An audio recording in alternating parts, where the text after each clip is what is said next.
Hey class, my name is Josh and my article is titled Police Discretion and Discriminatory Enforcement by Joseph H. Tiger, pages 717 through 743, and I'm going to relate this article to the topic of race, discretion, and the rule of law.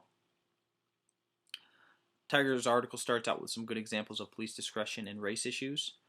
The first example that I liked was a numbers runner who was arrested for violation of a gambling statute, while on the other hand a high-stakes poker game at an upper-class gentleman's club goes untouched. Another example was a man with one marijuana cigarette in his possession is arrested, not because he, more than others, should be in prison, but simply as a warning and a deterrent to the 30,000 other marijuana smokers in the city. These two examples were, kind of interesting to me, especially the one about the guy with the marijuana cigarette, because of the fact that they kind of used him more so as a guinea pig, and to kind of get the word out, and pretty much just as an example. These examples depict the reality of law enforcement under our government of laws, not men, as Tiger puts it. The reality in the street is one of discriminatory and selective enforcement, while the other reality in the courtroom is not much better. Although the Supreme Court has stated repeatedly that discriminatory enforcement violates the Equal Protection Clause of the 14th Amendment, many state and lower federal courts blatantly withhold constitutional protection of any sort.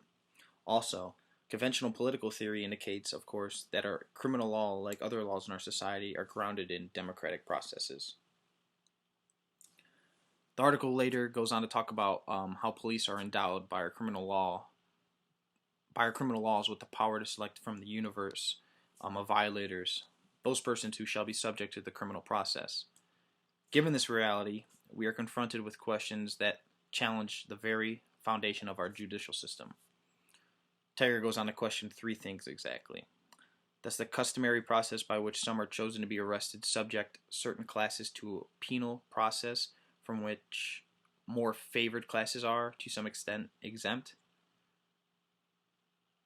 And do denials of due process and equal protection in the process make a sham of the protections given the arrestees once they are brought to trial? And lastly, discriminatory enforcement makes our criminal system simply another institution of oppress the disfavored. The article goes on to conclude with talking about how policemen cannot be deprived of all discretion. The demands of police work are such that even the most elaborate set of statutory or regulatory directives could not succeed in removing all occasion from the exercise of judgment. The fact is, however, that far from having elaborate sets of directives, policemen are not given even the most rudimentary guidelines.